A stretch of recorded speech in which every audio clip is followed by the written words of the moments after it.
그날 밤에라는 제목으로 하나님 말씀 전하겠습니다.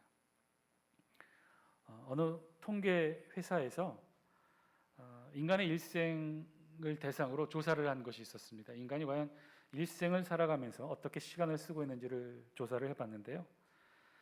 인간은 일평생 25년의 시간을 잠을 잔다고 합니다. 그리고 일평생 10.3년의 시간을 일을 한다고 하네요.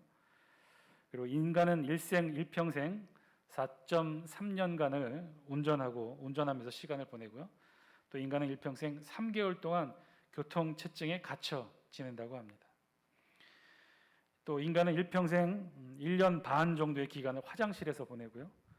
또 인간은 1년에 2,000번의 꿈을 꾸고 인간은 일평생 또 40만 번의 방귀를 낀다고 하네요. 별걸 다 조사를 하죠. 재미난 것은 여자인데요. 여자의 일생은 좀 더 틀립니다. 여자의 일생은 1년간 옷을 고르는 데 시간을 보내고 일평생 8년간 쇼핑하면서 시간을 보내고 일평생 17년간 다이어트하면서 시간을 보낸다고 합니다. 일평생 1년 반 정도의 시간을 머리하는 데 쓰면서 시간을 보낸다고 하네요. 어느 신문지 일면에 어떤 자동차 회사가 이런 문구로 광고를 냈어요. 아주 크고 굵은 글씨로 이렇게 광고를 합니다. 이 자동차는 당신이 태어나서 40세까지 산 것만큼이나 빨리 달립니다. 여러분 공감하십니까? 그 밑에는 또 이렇게 적었어요. 무슨 말이냐고요? 대학교에서 중간고사 시험 준비를 하다가 잠깐 졸았는데 깨어보니 20년이 지나 직장에 다니고 있었고 나한테 그동안 아내와 2 자녀가 생긴 겁니다. 인간의 삶이 그만큼 빠르다는 것을 비유적으로 또 빗대어 표현한 것이죠. 여러분은 이 광고 문구를 어떻게 생각하십니까? 동의하십니까? 여러분들 그런가요? 우리의 일생을 돌아다 보면 우리도 우리가 상상하는 것 이상으로 우리의 삶을 빠르게 살아가고 있죠. 잠깐 졸다 보면 40세고요. 조금 또 졸다 보면 60세고요. 그러다가 조금 더 있으면 종점에 닿았다고 내리라고 할 건지 모르겠습니다. 정말 살같이 빠른 광과 같은 우리네 인생의 시간들을 우리 보내고 있죠. 한 번 지나가면 되찾을 수 없는 것 또한 시간이기도 합니다. 그런데요, 또 정작 우리는 그 소중한 시간을 어떻게 보내느냐? 앞서 조사한 것처럼 자면서 보내고, 일하면서 보내고, 운전하면서 보내고, 교통체증으로 보내고, 또 옷 고르다 보내고, 쇼핑하다 보내고, 다이어트 하다가 그렇게 아까운 우리네 인생 시간들을 다 보내며 살고 있다는 것이죠. 왜 그럴까요? 왜 우리는 시간이 소중한 줄 알면서도 왜 그렇게 빠르게만 흘러가는 시간을 붙잡지 못하고 살아가는 것일까요? 혹시 우리가 시간을 잘 몰라서 그러는 것일까요? 어쩌면요, 우리가 시간을 잘 몰라서 그런 걸지도 모르겠어요. 우리는요, 시간이라는 것이 모든 사람들에게 동일한 시간일 것이라고 생각하는데 실제로는 그렇지 않거든요. 시간은요, 모든 사람 다 각자에게 다르게 느껴지고 적용되어집니다. 모든 사람에게 시간은요, 그래서 똑같지가 않아요. 아니, 목사님, 무슨 소리입니까? 하루 24시간 모든 사람들에게 똑같이 주어지는 시간 아닌가요? 글쎄요.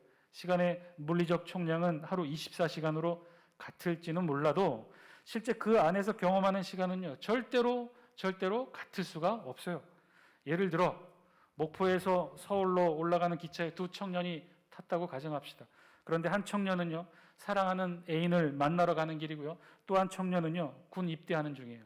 그러면 애인을 만나러 가는 청년에게 열차를 타고 가는 이 6시간 무척이나 길게 느껴지겠지만요, 군 입대하는 청년의 이 열차 시간 6시간은요, 무척 짧게 느껴지겠죠. 같은 시간이 아니라는 거예요. 여러분, 1시간이라고 해서 다 같은 시간 아닙니다. 결혼식의 시작을 기다리는 신부 대기실의 1시간과 마라톤 선수의 1시간은요, 그 시간 길이 자체가 틀려요. 늦어서 기차 시간을 놓친 승객의 5분과 인기 드라마를 보기 위해 기다린 광고 시간 5분은요, 그 시간의 질감 자체가 틀리다는 거예요. 하품하면서 지나간 1초와 올림픽 경기에서 은메달을 딴 선수의 0.00001초는요, 그 자체가 비교할 수 없는 질적 차이를 가지고 있다는 거예요. 시간 그 자체는요, 그래서 절대로 같지 않다는 거예요. 그 시간을 어떻게 보내고 어떻게 경험하느냐에 따라 그 시간의 질량감도, 그 시간 안에 있는 텐션도 다 다르다는 거예요. 그래서요, 절대로 모든 사람에게 시간은 같지 않답니다. 갓난 아이의 하루와 70세 어르신의 하루가 어떻게 같다고 말할 수 있겠습니까? 일상이 지친 직장인의 오후의 1시간과 사형을 기다리는 사형수의 1시간은요, 그래서 절대로 같지가 않아요. 하루가 24시간이라고요? 정말 그럴까요? 천만에요. 누군가에게는요, 하루가 20시간도 안 될 수 있고요. 또 다른 누군가에게는요, 하루가 30시간보다도 더 길 수 있어요. 그래서 우리 성경에서도요, 그런 시간의 미스테리한 개념을 이렇게 말하고 있죠. 우리 다 함께 시편 84편 10절 말씀 영상을 통해 같이 한번 읽겠습니다. 시작. 주의 궁정에서의 한 날이 다른 곳에서의 첫날보다 나은즉 악인의 장막에 사는 것보다 내 하나님의 성전 문지기로 있는 것이 좋사오니. 시편 84편의 기록자는요, 그 시간의 차이를 알고 있었던 거예요. 주의 궁정에서의 한 날과 다른 곳에서의 첫날. 여러분, 일대천의 비교가 이게 저울질이 가능할까요? 그런데 가능하다는 거. 아니, 반대라는 거예요. 일대천의 저울질에 비교해서 오히려 일이 더 소중하다는 거예요. 일이 더 가치 있다는 거예요. 일이 더 무게가 있다는 거예요. 일이 더 길다는 거예요. 같은 공장에서요, 일하는 근로자들 통해서 똑같이 질문을 했답니다. 똑같이 일하고 있는데 한 사람에게, 인부에게 이렇게 질문했어요. 당신은 오늘 무엇을 하고 있습니까? 이렇게 물었더니 그 인부가 이렇게 답변했대요. 그저 먹고 살기 위해 돈을 벌려고 일하고 있죠. 같은 시간 같은 장소에서 일하고 있는 또 다른 인부에게 같은 질문을 합니다. 당신 오늘 무엇을 하고 있습니까? 그랬더니 이 사람이 이렇게 얘기해요. 짐을 나르고 있잖아요. 비켜요. 같은 시간 같은 장소에서 일하는 또 다른 인부에게 같은 질문합니다. 당신은 오늘 무엇을 하고 있습니까? 그랬더니 그 인부가 이렇게 말해요. 나는 하나님과 우리 가족을 위해 일하고 있습니다. 무엇인가요? 도대체 같은 시간 같은 장소에서 보내는 시간이 왜 이렇게 다르게 느껴지는 것인가요? 같은 시공간에서 전혀 다른 질감의 시간을 보내게 되는 이유, 그것은요, 시간이 더 이상 우리 모두에게 똑같지 않다는 거예요. 다 다르다는 거예요. 누군가에게는요, 그저 같은 시간, 이 세상 누구나에게 다 같이 주어지는 시간, 심지어 동물원의 동물들에게도 똑같이 주어지는 그런 시간을 사는 사람들이 있는가 하면, 그러나 또 다른 누군가에게는요, 더 이상 이 세상 사람들이 사는 그 시간이 아닌 기회, 천국의 기회, 하늘의 기회, 생명의 기회를 붙잡고 소중한 가치 있는 한때를 보내는 사람들이 있다는 거예요. 시간에 관한 유명한 명언 중에 이런 말이 있어요. 사람은요, 돈을 시간보다 소중히 여깁니다. 그러나 그 때문에 잃어버린 시간은요, 돈으로 살 수 없다는 거예요. 시간이 소중하다는 것이죠. 그 어떤 것과도 바꿀 수 없는 것이고, 지나간 시간은 무엇으로도 되돌릴 수 없는 것이 시간이라는 거예요. 여러분께 묻겠습니다. 여러분들은 어떠신가요? 여러분들은 어떻게 지금 시간을 보내고 계십니까? 동물원의 사자와 원숭이도 경험하는 그 똑같은 시간을 보내고 계십니까? 아니면 이 세상 그 누구도 경험하지 못한 소중한 생명의 기회, 하늘의 기회를 붙잡고 계십니까? 중요한 것은요, 그래서 시간이 아니에요. 시간이 아니라 기회입니다. 그것도 하나님이 주시는 하늘의 기회, 생명의 기회, 은혜의 기회예요. 오늘도 마찬가지겠죠. 이 자리에 앉아서 함께 예배 우리 드리고 있어요. 오늘 이 자리에 있는 모두 우리 함께 같은 시간 같은 공간에서 예배를 드립니다. 그런데요, 누군가에게는 그저 똑같은 한 주일에 평범한 한 번의 예배 한 시간이 될지 모르나, 또 다른 누군가에게는 오늘이 하늘의 기회를 붙잡는 순간이고 생명의 기회를 붙들고 우리의 인생이 변화되는 놀라운 변화의 시간이 될 줄 믿습니다. 부디 오늘 이 시간을 보내시는 여러분이 하늘의 기회, 생명의 기회, 천국의 기회를 붙들고 변화되는 놀라운 가치 있는 시간을 보내시는 저와 여러분 되시기를 바랍니다. 오늘 우리 본문에서도요, 그 하늘의 기회, 생명의 기회를 붙잡은 사람이 나와요. 그 사람은 바울이었어요. 우리 다 함께 22장 30절 말씀 영상을 통해 같이 읽겠습니다. 시작. 이튿날 천부장은 유대인들이 무슨 일로 그를 고발하는지 진상을 알고자 하여 그 결박을 풀고 명하여 제사장들과 온 공회를 모으고 바울을 데리고 내려가서 그들 앞에 세우니라. 오늘 우리 본문 23장 1절로 11절까지의 본문의 내용은 사실 22장 그 앞부분 30절 말씀부터 시작합니다. 천부장이 그랬다는 거죠. 천부장이 바울의 결박을 풀었다는 거예요. 우리 지난 시간 살펴본 것처럼 그럴 수밖에 없었죠. 바울이 자신의 신분을 밝혔어요. 바울이 로마 시민권자임을 밝히게 되자 이제는 상황이 역전된 상황이죠. 처음에는 이 천부장과 로마 군인들이 바울을 성전 소란죄로 바울을 체포했지만 이제는 로마 시민권자인 바울을 재판도 하지 않고 결박하고 구금한 상태, 그것이 오히려 법을 어긴 일이 되어서 이제는 천부장과 로마 군인들이 법을 어겨서 두려워하게 되는 상태가 된 거죠. 그래서 천부장은 제일 먼저 바울의 결박을 풀도록 명합니다. 그리고 이것은 바울이 문자적인 의미로 결박만 풀려난 것이 아니라 자유인의 신분을 회복되었다는 것을 말하죠. 그리고 곧바로 천부장은 아주 특별한 명령을 내려요. 그 명령은 뭐냐? 제사장들과 온 공회를 모으고 바울을 그리로 데려가서 그들 앞에 세우라고 명령하고 있어요. 제사장들과 온 공회를 모았다. 우리 성경이 이렇게 풀어했지만 여기서 공회는 산헤드린 공회를 말합니다.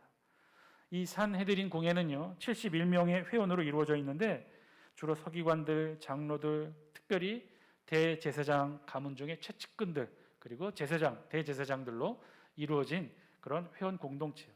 71명으로 이루어진 이 산헤드린 공회는요 실제적으로 유대 안에서 당시 로마 총독의 권한 다음으로 막강한 권력을 행사할 수 있었어요. 우리가 생각할 때는 로마 권력 다음으로 유대의 왕이 그 권한을 가질 수 있을 것 같지만 당시는 그렇지 못했어요. 당시 헤롯 왕을 비롯한 그의 후손들은 모두 다 유다의 혈통이 아니기 때문에 백성들 모두가 그 권한을 존중하지도 따르지도 않았기 때문에 오히려 이 산헤드린 공회가 유대의 중요한 입법, 사법, 행정의 결정권들을 가지고 있었어요. 그리고 로마 정부는 주로 종교 재판, 자신들이 관여하기 미묘한 종교 영역의 재판은 그냥 대부분 다 이 산헤드린 공회에 넘겼답니다. 지금 천부장은요 바울을 생각해서 로마법의 재판정에 넘기기 전에 산헤드린 공회에서 종교 재판으로 이 일을 해결해 주려고 했던 거예요. 자, 그렇게 해서 바울은 산헤드린 공회의 첫 재판을 받게 됩니다. 우리 1절, 23장 1절 영상을 통해 함께 읽습니다. 시작.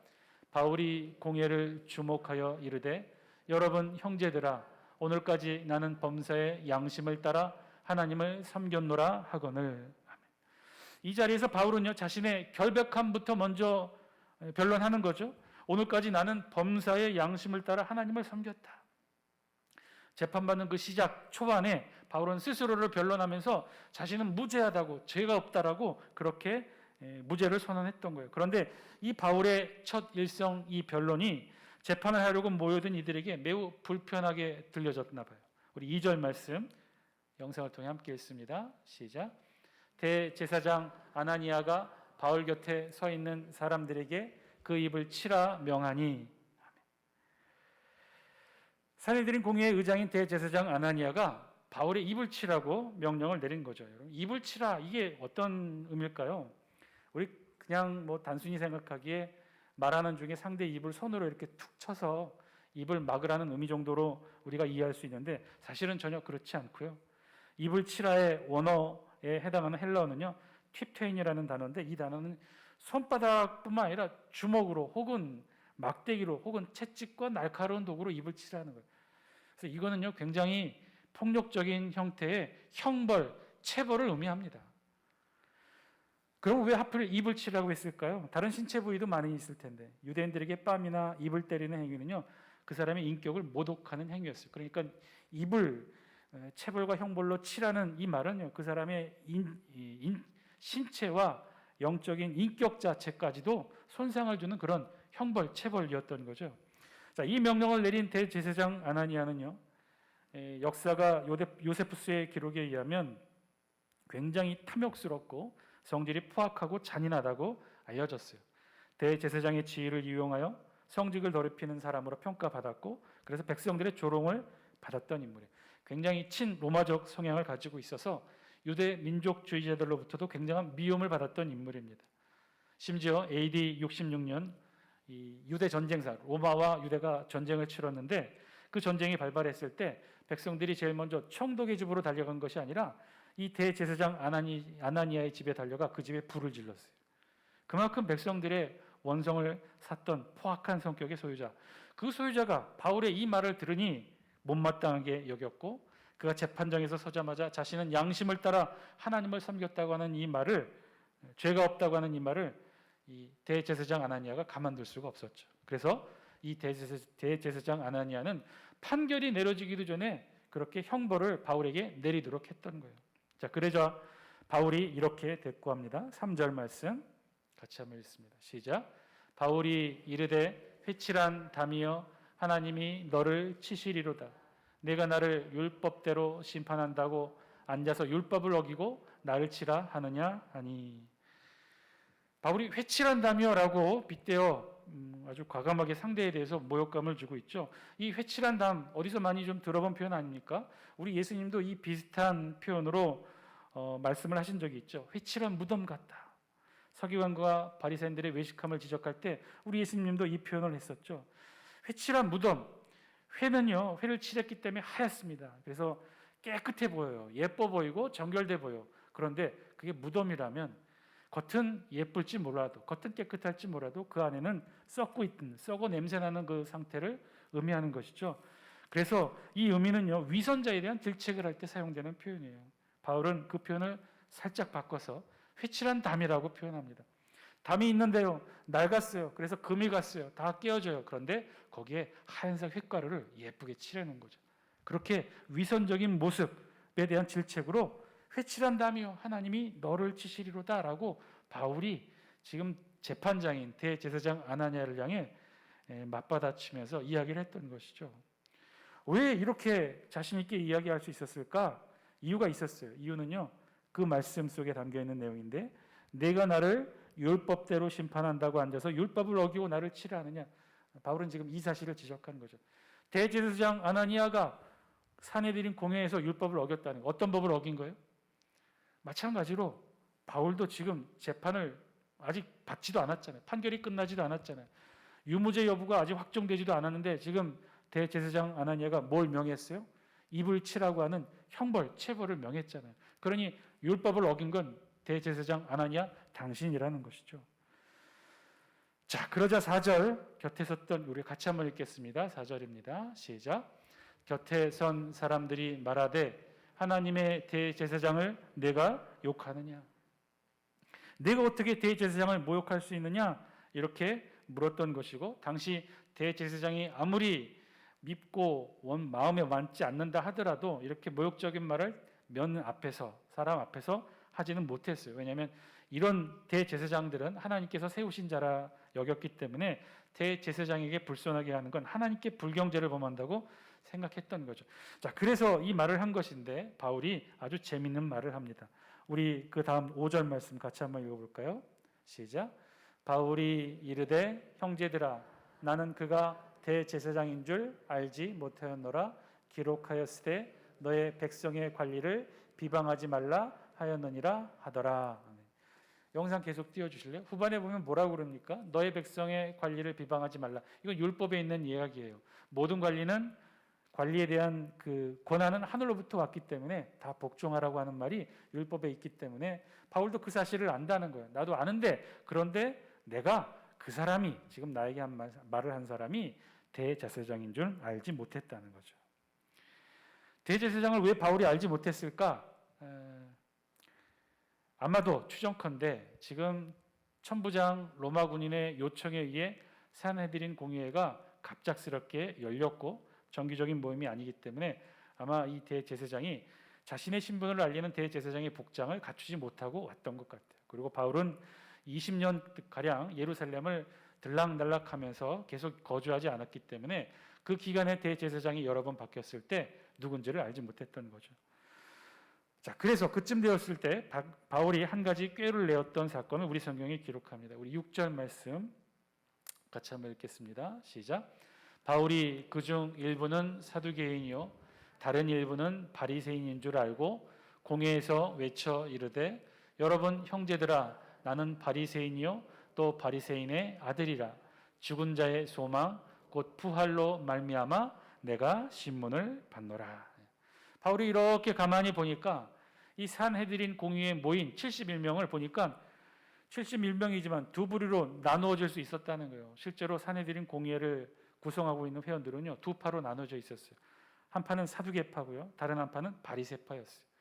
사두개파는요, 주로 누구와 이 사두개파를 이루었냐면요, 제사장들, 그리고 종교적, 정치적 귀족들, 그리고 그의 추종자들, 귀득권층이 주로 사두개파에 속했어요. 오늘로 비유컨대 우리 국회 안에 보면 여당과 야당으로 나뉘어 있듯이 이 사두개파는 여당에 속했어요. 그래서 친로마적 성향을 가지고 있었죠. 자, 이들이 보수적이고 친로마적 성향을 그리고 기득권층이기 때문에 이들의 정치적 성향이 보수적이어서 당연히 신학적 성향도 보수적이었어요. 그래서 이들은요, 모세 오경 외에 그 어떤 문서도 그 성경의 권위를 인정해 주지 않았어요.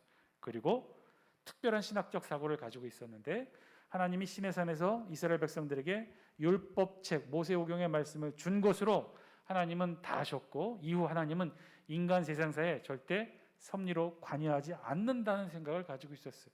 그래서 이들의 특징은 뭐냐면요, 하나님이 이 세상을 섭리하고 다스리기 위해서는 하나님이 천사도 보내고 영도 보내고 하나님의 섭리 역사로 다스려야 되는데 그것 자체를 인정하지 않으니 자연스럽게 사두개인들은 천사도 없다고 생각했고, 또 영적인 대결 사단도 없다고 생각했고, 심지어 나가서 부활도 영생도 없다는 생각을 가졌던 거죠.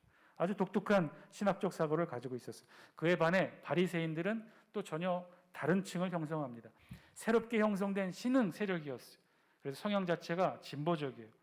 그래서 이들은 또한 신학적 성향도 진보적인 성향을 가지고 있어서 모세오경 외에 다른 문서들도 그 권위를 인정합니다. 특히나 부활의 문제, 천사의 문제, 영과 육의 문제에 있어서 사두개파와 전혀 다른 대립각을 다루고 가지고 있었던 거죠. 7절 우리 같이 한번 보겠습니다. 7절입니다. 시작.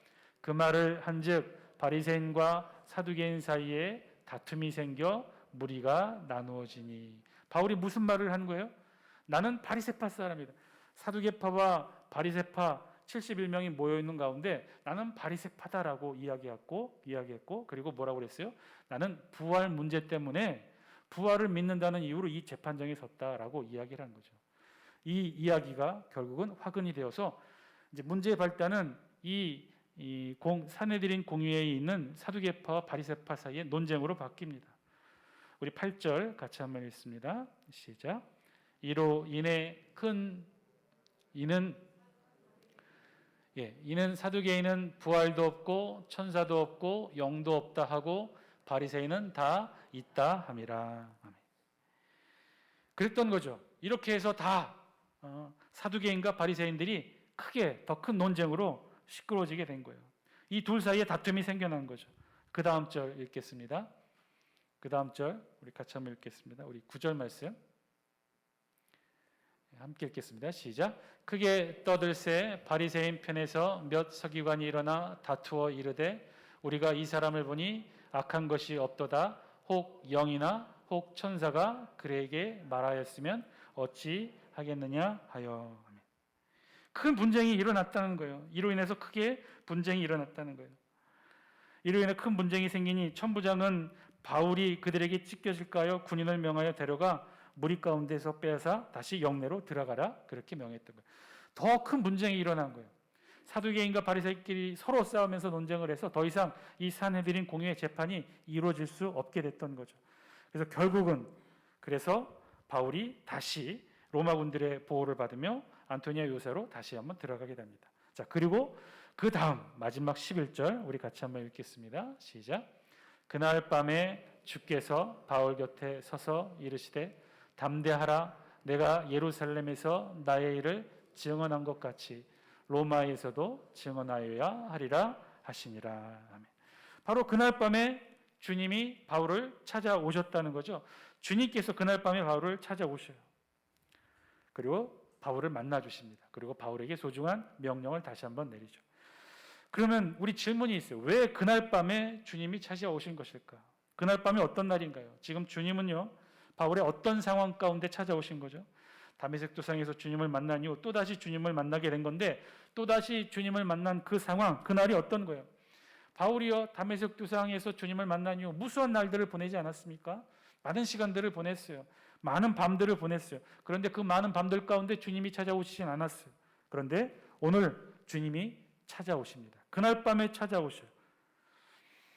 사랑하는 장숙회 성도 여러분, 오늘 본문을 통해 우리에게도 주시는 하나님의 음성을 저와 여러분들이 들을 수 있게 되길 바랍니다. 우리 주님은요, 바울을 찾아오셨어요. 그리고 바울 곁에 오셨어요. 바울에게 명령하셔요. 내가 예루살렘에서 나의 일을 증언한 것 같이 로마에서도 증언하여야 하리라 하시니라.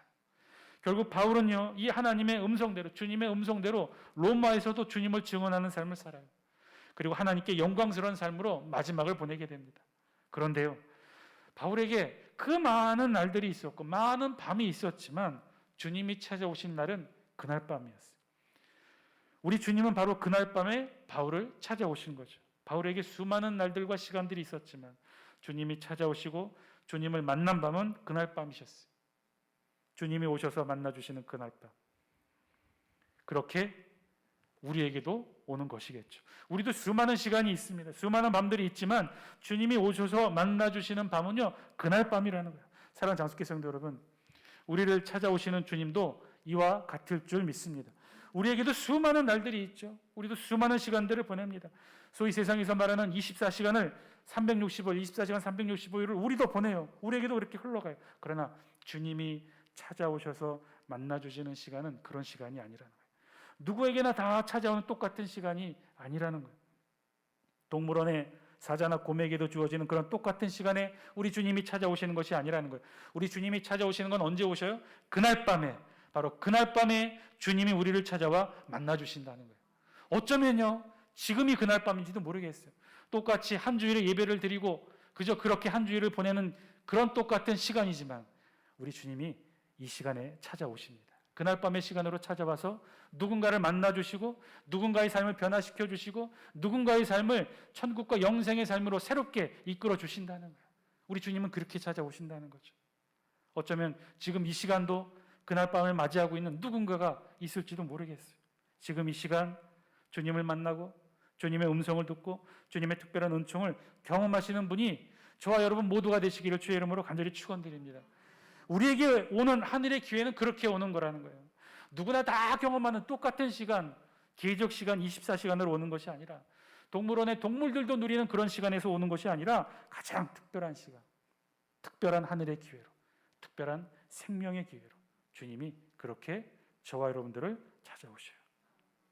오늘 이 자리가 그런 기회의 시간의 자리가 되기를 주의 이름으로 간절히 축원드립니다. 그렇게 우리가 시간 속에 주님을 만나고 시간 속에 주님을 만나고 깨닫고 고백하고 주님이 또다시 우리에게 주시는 새로운 사명 듣고 그 사명 붙들고 천국까지 나아가시는 저와 여러분 되시기를 주의 이름으로 간절히 축원드립니다. 특별히 오늘 바울을 찾아왔던 그 주님의 시간, 바울이 가장 힘든 시간이었어요. 좋은 시간, 평안한 시간, 하나님 옆에 기도하는 기쁨의 시간에 우리 주님이 찾아오신 것이 아니라 로마 군인에 의해 갇혀 있고 자신을 죽이려고 몰려드는 사람들 속에 생명의 위협을 느끼는 바로 그날 밤 우리 주님이 바울을 찾아오셨어요. 어쩌면 우리에게도 이와 같을지 모르겠어요. 혹시 이 자리에 앉아 계신 분들 중에 지금 힘든 시간 보내고 계신 분 계십니까? 낙심하지 마시기 바랍니다. 어쩌면 오늘 본문에서처럼 우리 주님이 바로 힘들게 보내시는 여러분들을 오늘 찾아오실지 모릅니다. 오늘 찾아오셔서 만나주셔서 하늘의 기회, 생명의 기회로 우리를 새롭게 하늘의 은총으로 변화시켜 주실 줄 믿습니다. 그 은혜의 시간 모두 다 누리시는 저와 여러분들 다 되시길 바랍니다. 함께 기도하겠습니다.